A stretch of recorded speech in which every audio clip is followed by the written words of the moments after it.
কি ব্যাপার হকগলে কেমন আছেন? আশা করতেছি খুব ভালো আছেন। আমিও খুব ভালো আছি।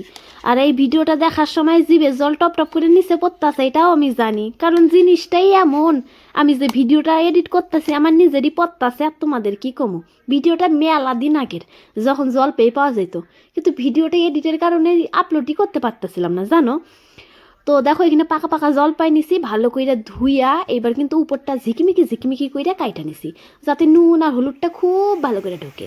এবার একদিন রোদের মধ্যে দিয়া ভালো কইরা হলুদটারে জলপাইয়ের সাথে শুকাই নিলাম। দেখো সুন্দর শুকাই গেছে। এইবার এদিকে কড়াইয়ের মধ্যে দিলাম এক ফালা গুড়। গুড়টা সুন্দর আস্তে আস্তে মইজে যাক আর সুন্দর আঠা আঠা হয়ে যাক। দেখো সুন্দর টকবক টকবক টকবক টকবক করতেছে গুড়টাও চাইতেছে জলপাই যেন এখানে ধাবাস করে পড়ে যায়। এরপরে কিন্তু ওই হলুদ মাখা একদিন যে রোদ খাওয়াইছিলাম সেই জলপাইটা দিয়ে দিলাম, দিয়া এবার ভালো করে ভাজতে দিলাম। আর আঁচটা একদম কমাই দিছি, সুন্দরভাবে ভাজাও হয়ে যাইব। আর ওই কাটা কাটা কাটা কাটার ভিতর দিয়া গুড়টাও ভিতরে ঢুকে যাইব। আমি জানি তোমরা সবাই জলপাইয়ের আচার বানাইতে পারো, তারপরেও আমি কেমন করে বানাইছিলাম সেটা তোমাদের লগে শেয়ার করলাম। এক একজন তো এক রকম করে বানায়, আর এক একজন এক এক রকমের আচারের স্বাদ হয়। আর এদিকে আরেকটা কড়াইয়ের মধ্যে বেশি করে ধনিয়া মৌরি আর একটুখানি জিরা ভালো করে ভাজা নিতেছি। এবার এটাকে সুন্দর করে পেস্ট করে নিলাম।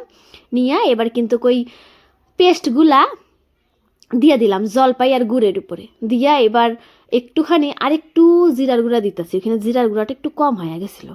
এবার ভালো করে লাইড়া সাইডে নিতে হইব। তারপরে আবার একটু পরিমাণ মতো নুনও দিয়ে দিলাম। নুনটা কিন্তু প্রথমেই দেই নাই, আচারে প্রথমে নুন দিলে জল ছাড়ে, এই জন্য নুনটা আমি শেষে দিই। তো দেখো এবার সুন্দর করে ঘাইটটা লইতেছি, আর দেখতেই কি ভালো হয়েছে জানো। যখন বানাইছিলাম তখনই কি খাইতে মন চাইতেছিল, কিন্তু তেলের মধ্যে না ভিজাই খালি যে ভালো লাগে না, এই জন্য রাইখা দিছিলাম কয়দিন। সুন্দর হায়া গেল, লাইরা সাইরা ঘাইটা রাইখে দিলাম। আর এখানে লঙ্কার গুঁড়া চাইলে তোমরা দিতে পারো, আমি না লঙ্কার গুঁড়াটা দেই নাই। এই জলপাইয়ের মিষ্টি আচারের ঝালটা আমার ফিস ভালো লাগে না। যাই হোক, এটা রাইখা দেই ঠান্ডা হওয়ার জন্য, কারণ এটার তখন কোনো কাম নাই, আর ঠান্ডা না হওয়া পর্যন্ত আর কোনো কাম করা যাইব না।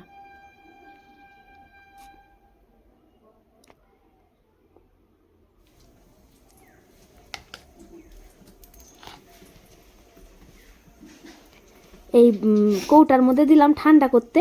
এইবার কিন্তু পরের দিন একটুখানি সরষার তেল গরম করে নিয়ে ঠান্ডা কইরা জলপের আচারটার মধ্যে ঢাইলা দিলাম, দিয়ে এবার 4-5 দিন রাইখে দিমু। জলপাইটা সুন্দর মইজে যাইব, আর দারুণ স্বাদ, সত্যিই স্বাদ হয়েছিল।